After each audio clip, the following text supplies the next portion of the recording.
एक शहर में नानक नाम का व्यापारी था। उसकी आय का एकमात्र साधन उसकी दुकान थी।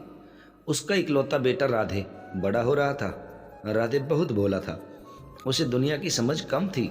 नानक की पत्नी पुत्र को जन्म देने के बाद चल बसी।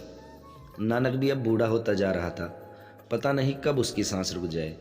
इसलिए एक दिन उसने अपने बेटे राधे को बुलाकर कहा, राधे मेरे प्यारे बेटे, वह दिन कभी भी आ सकता है जिस दिन मुझे इस लोक से अचानक परलोक जाना पड़ जाए। तब तुम्हें ही दुकान संभालनी पड़ेगी। जो भी हो, जब तक तुम डटकर मेहनत नहीं करोगे तब तक पेट भरने लायक तक की भी आमदनी नहीं हो पाएगी। और इसलिए मैं चाहता हूँ कि तुम्हारा जीवन हमेशा सुखी हो। इसलिए तुम्हें वादा करना होगा कि तुम मेरे 3 वचन का हमेशा पालन करोगे। मुझे बताओ, क्या तुम कर पाओगे? राधे ने कहा, अवश्य पिताजी, मैं जरूर आपकी बात मानूंगा। राधे बोला, कहिए पिताजी, क्या करना है मुझे? राधे के पिता फिर बोले, बेटा मेरे 3 वचनों में पहला है, घर और दुकान के बीच धूप में नहीं चलना। दूसरा वचन, खाना खाने के नाम पर प्रतिदिन चावल ही खाना। तीसरा और आखिरी वचन, अगर तुम विवाह करो तो हर सप्ताह एक नई पत्नी ले आना। एक कर्तव्यपरायण बेटे की तरह राधे ने भी 3 वचनों का पालन करूंगा कहकर हाँ बोल दिया। उसने कहा, पिताजी मैं आपके सभी वचनों का पालन करूंगा, किंतु मुझे समझ में नहीं आता कि इससे मुझे कैसे फायदा होगा। नानक ने कहा, वक्त तुम्हें सब कुछ बता देगा मेरे बेटे, फिलहाल चिंता करने की कोई ज़रूरत नहीं है। नानक ने कहा। और कुछ दिन बाद ही नानक की मृत्यु हो गई। एक दिन राधे बैठा हुआ था और उसे पिता के 3 वचन याद आ गए, घर और दुकान के बीच धूप में नहीं चलना। राधे को समझ नहीं आ रहा था कि पिताजी क्या समझाना चाहते थे। घर और दुकान के बीच ज़्यादा फासला तो था नहीं, लिहाजा उसने घर से दुकान तक पूरी गली में टेंट लगवा दिया और इस तरह घर से दुकान तक छाया हो गई। अब उसे धूप में नहीं चलना पड़ता था और इस तरह पिताजी के पहले वचन की पालना हो गई। लेकिन इस वचन को पालना करने में उसका बहुत सा धन खर्च हो गया और राधे के मित्रगण राधे की इस फिजूल खर्ची पर उसका मजाक उड़ाने लगे। राधे केवल इतना ही कहता कि मैंने पिताजी को वचन दिया था। उसे पिता का दूसरा वचन याद आया, दिन के भोजन में सिर्फ चावल खाना है। राधे को इसका पालन करना अति मुश्किल नहीं लगा। हालांकि कुछ दिनों के बाद वह इससे ऊबने लग गया। कई बार उसके दोस्तों ने उसे अपने घर पर निमंत्रण भी दिया, लेकिन उसने मना कर दिया, केवल ये सोचकर कि कहीं उन्होंने चावल के अलावा कुछ और परोस दिया तो क्या होगा। इस विचार के आते ही वह परेशान हो जाता और सोचता कि पिता के वचन का पालन टूट जाएगा।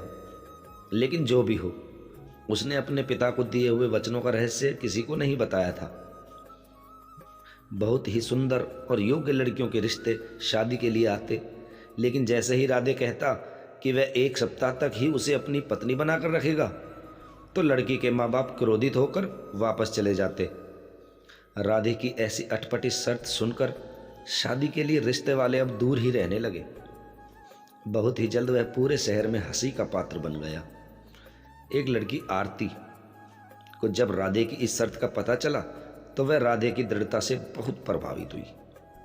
उसने राधे से विवाह करने का निश्चय कर लिया और अपने माता पिता को भी यह फैसला बताया कि इस शर्त के बाद वह राधे से विवाह करने को तैयार है। घर वाले डर गए और बोले, 1 सप्ताह के बाद वह तुम्हें घर से निकाल देगा तो तुम्हारा क्या होगा?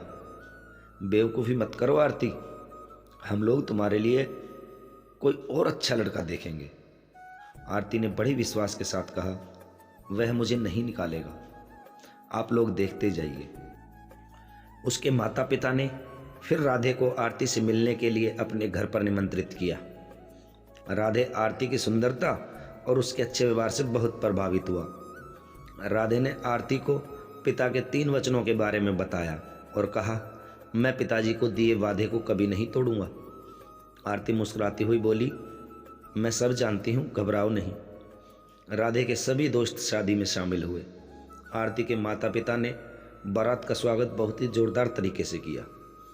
प्रथा के अनुसार राधे को भोजन के तुरंत बाद बीवी को अपने घर ले जाना था। दोस्त और रिश्तेदार वर वधू को शुभकामनाओं के साथ उसके घर छोड़ आए। कितने दुख की बात होगी जब 1 सप्ताह के बाद आरती को वापस जाना पड़ेगा। इस प्रकार की बातें सभी आपस में कर रहे थे। 7 दिन धीरे धीरे बीत गए। 7वें दिन दुकान से वापस आने पर राधे परेशान दिखाई पड़ा। आरती ने राधे को देख लिया, लेकिन वह घर का सारा काम इस तरह करती रही मानो कुछ ना देखा हो। कल मुझे उसे निकाल देना होगा। मैं पिता को दिया वचन कैसे तोड़ सकता हूँ। ये वो विचार जो राधे को रात भर परेशान करते रहे। सुबह हो गई। राधे दुकान जाने के लिए तैयार हो गया। राधे ने आरती से कहा, क्या तुम तैयार हो आरती? आज मैं कहीं नहीं जा रही हूँ, आरती ने भोलेपन से उत्तर दिया। राधे ने कहा, मुझे तुम्हें घर वापस ले जाना है।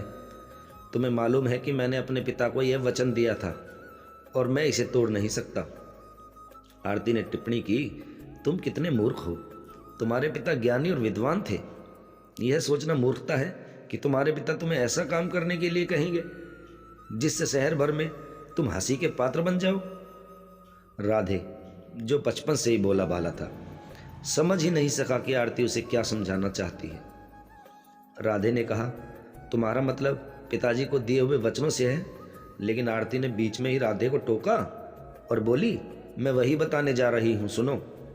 जब उन्होंने यह कहा कि तुम्हें घर और दुकान के बीच धूप में नहीं चलना, तब उनका मतलब यह था कि तुम्हें सूर्योदय से पहले अपनी दुकान खोल देनी चाहिए और सूर्यास्त के बाद उसे बंद कर घर लौटना चाहिए। वे चाहते थे कि तुम सारा दिन दुकान पर रहो, पर तुमने क्या किया? घर से दुकान तक पूरी गली में टेंट लगवा दिया और कितना सारा धन बर्बाद कर दिया। तुम भी कितने मूर्ख निकले। आरती थोड़ी देर के लिए रुकी और फिर बोली, दूसरे वचन में उन्होंने कहा कि तुम्हें केवल चावल ही खाना है। ठीक है ना, वे चाहते थे कि तुम्हें ज़रूरत के अनुसार ही खाना चाहिए। भोजन के लिए अंट संट खाने की बुरी आदतें नहीं डालनी चाहिए। जब तुम्हारे दोस्तों ने भोजन करने के लिए तुम्हें निमंत्रित किया, तब तुमने स्वर्गीय पिता के नाम पर उनका निमंत्रण भी ठुकरा दिया। भगवान उनकी आत्मा को शांति प्रदान करे।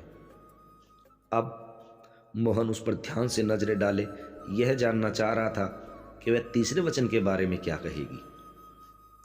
आरती ने समझाया, तुम्हारे पिता सिर्फ यह बताना चाहते थे कि तुम अपनी बीवी को बहुत प्यार से रखो। यदि तुम अपनी पत्नी को उतने ही प्यार से हर रोज़ देखो जैसे तुमने पहले दिन देखा था, तो वह हर रोज़ तुम्हें नई पत्नी की तरह दिखेगी। मोहन खुशी से मुस्कुरा पड़ा। आरती, तुम तो मेरी कल्पना से भी अधिक बुद्धिमान हो। मैं अब तुम्हें कभी भी तुम्हारे घर वापस नहीं भेजूंगा और तुम हमेशा के लिए मेरी प्यारी पत्नी बनकर रहोगी। राधे और आरती 8वें दिन से सुखी सुखी रहने लगी। कहानी का उद्देश्य यही है कि इंसान का ज़रूरत से ज़्यादा भोलापन भी नुकसानदेह होता है। दोस्तों, कहानी पसंद आई हो तो कहानी को लाइक और शेयर ज़रूर करना। दोस्तों, अगर आप ऐसी ही अच्छी कहानियाँ सुनना चाहते हैं तो चैनल को सब्सक्राइब कर लीजिएगा।